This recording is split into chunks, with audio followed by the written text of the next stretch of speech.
Good morning! Maraming salamat po, lalong-lalo na po sa mga nakakapanood ng video ito. Maraming salamat po dahil binigyan mo ng pagkakataon ng sarili mo para tingnan ang napakagandang opportunity. Dalawa lang po pag-uusapan ho natin. Una, pag-uusapan ho natin magandang produkto. Pangalawa, pag-uusapan natin magandang negosyo. Pero siguro mas maganda pag-usapan muna natin yung magandang produkto. Dahil naniniwala po ako, pag maganda ang produkto, maganda ang negosyo. Pag maganda ang negosyo, maganda ang produkto.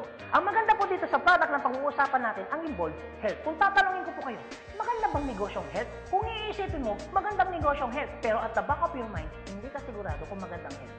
Sige, tingnan natin. Kung tatanungin ko po kayo, importante ba sa tao ang health? O sobrang importante? Alam mo kung bakit ko tinanong yan? Simple. Pag tinanggal ko ang tao, may health. Pag tinanggal ko naman ang health, may tao. Ngayon uulitin ko, importante ba sa tao ang health?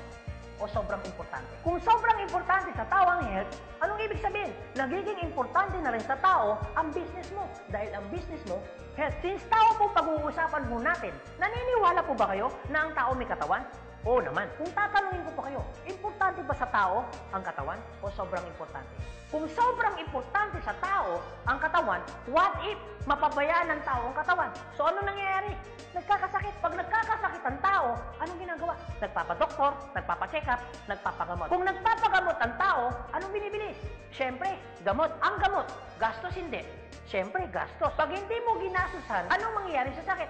Siyempre, lalala. Pag lumala ang sakit, anong mangyayari sa katawan? Siyempre, manghihina. Pag nanghina ang katawan, akala ng iba, katawan lang ang nagkakaproblema. Pero hindi na alam, apektado ang trabaho. Pag apektado ang trabaho, apektado ang kita. Pag apektado ang kita, ang pinaka-naapektuhan sa lahat, yung pamilya. Ang pinakamalupit na naapektuhan pa sa tao, yung pangarap mo. Sabi daw nila, madali raw kitain ng pera pag masipag at matyaga.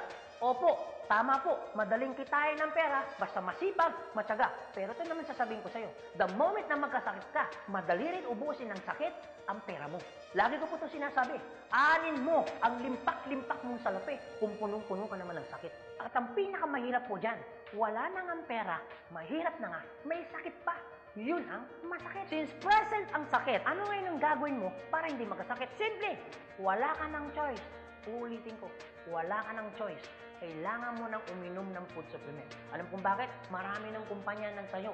Marami ng pharmaceutical ng tayo. At hindi naman nila i-inventoyin ang mga produktong yan kung hindi kailangan. Bakit? Kasi kailangan mo na talaga. Ngayon, pwede mo sabihin sa akin, teka lang Anthony, food supplement? Gastos yan eh. Opo, gastos nga ang food supplement. Pero ito naman sasabihin ko sa'yo, di bali nang gumastos ako, at least healthy naman ako. Bakit? Pag nakakasakit ka ba, ano bang ininom mo? Di ba gamot? O tanong, gastos hindi. Di ba gastos? Kung ikaw tatanungin ko, anong gusto mo? Gumagastos ka na healthy ka? O gumagastos ka, may sakit ka? Parehas na gastos. Ang malupit mo niyan, every time na gumagastos ka, may sakit ka pa. Komportable ang katawan? Siyempre hindi. Sabihin na natin gumagastos ka dito, at least healthy ka naman. Ang pinakamaganda sa lahat, bukod sa healthy ka na, business mo pa. Dahil business mo ka, kumikita ka pa. Ang pinakamaganda sa lahat, bukod sa healthy ka na, kumikita ka pa. Bukod sa kumikita ka na, healthy ka pa. Ano ngayon ang pakiramdam na bukod sa healthy at kumikita ka na, nakakatulong ka pa? Maganda o napakaganda? O sige, pag-usapan naman natin yung magandang negosyo. Maaaring nagustuhan mo yung product, maaaring bibili ka ng product. Pero ito yung totoo, gagawin mo kayong negosyo. Kasi bakit? Pag business ang pinag-uusapan, hindi naman kasi lahat ng tao business-oriented. Karamihan ng tao is career-oriented. Alam mo kung bakit? Marami kasing tao na pagdating sa business, ang dami niyang perspective. Alam mo isa sa mga perspective ng tao pagdating sa negosyo? Una, wala akong pera. Pwede mo sabihin sa akin, teka lang Anthony, wala naman akong pera. Kanina, nung pinapanood mong video nito, wala kang problema. Pero ngayon, may problema ka na. Ano? Pera. Pangalawa, ang maaaring problema mo, wala akong time. Pwede mo sabihin sa akin, teka lang Anthony, okay yung negosyo, kaso nga lang wala akong time. Walang kaso. Pero mayroong mas worse. Wala ka nang time, wala ka pang pera. Pangatlo, maaaring itong problema mo. Teka lang Anthony, okay yung business, kaso nga lang hindi ko yan alam. Hindi ko yan hilig. Hindi ko yan linya. Ew. Pero ito yung totoo. Marami naman tao sa labas na ginagawa niya linya niya, ginagawa niya hilig niya.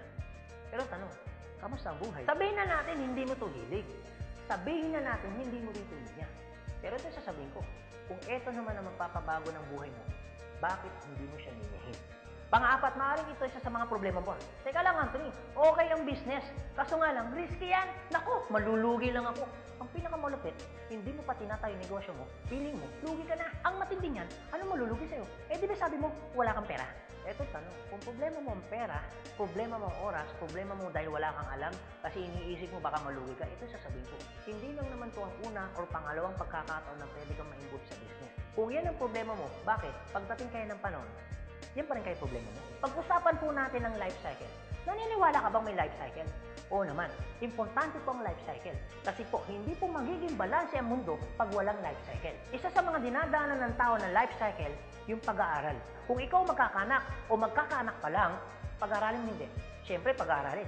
Kawawa naman yung bata pag hindi natuto, hindi marunong magsulat, hindi marunong magbasa. Pagkatapos mag-aral, anong susunod? Siyempre, gagraduate. Pagkatapos graduate, anong susunod?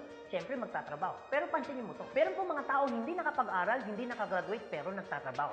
Bakit? Isa sa mga life cycle po na dinadaan ng tao, kailangan po magtrabaho. Etong tanong, gusto niyo po ba habang buhay nagtatrabaho? Siyempre, hindi. Gustuin niyo man po magtrabaho ng 60 to 65 years old, wala na ho kayong choice.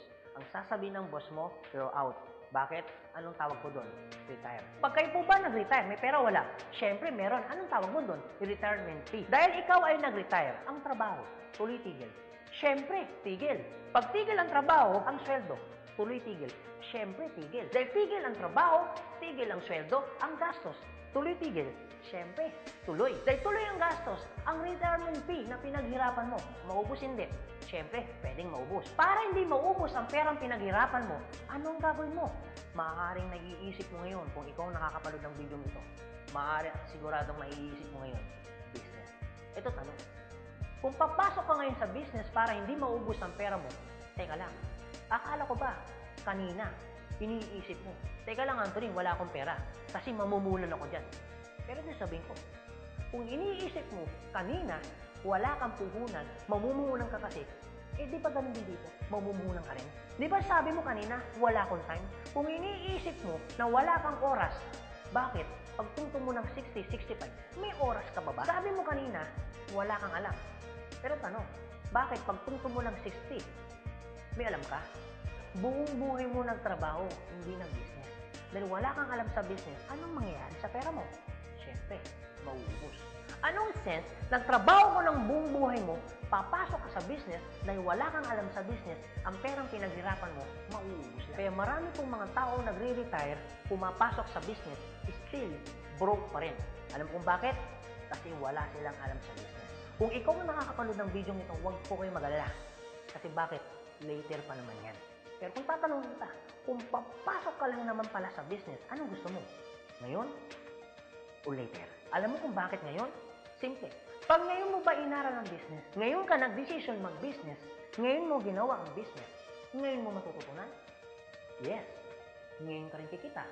Yes. Pero pag later ka nag-decision mag-business, later mo ginawa ang mag-business, later kang pumasok mag-business, later mo inaral ang business, later mo matututunan? Yes. Later ka rin kikita? Yes. Kung papasok ka sa business, anong gusto mo? Ngayon o later? Ito po masasabi ko sa inyo. Kung gusto mo ng pagbabago sa buhay, dapat may baguhin ka. Pero pag wala kang binago, walang mababago. Ang tanong, gusto mo ba ng pagbabago sa buhay? Siyempre, oo. Ang tanong, kailan mo uumpisahan ng pagbabago? So guys, maraming salamat po sa inyong lahat. God bless, and to God be the glory. See you at the top. Thank you.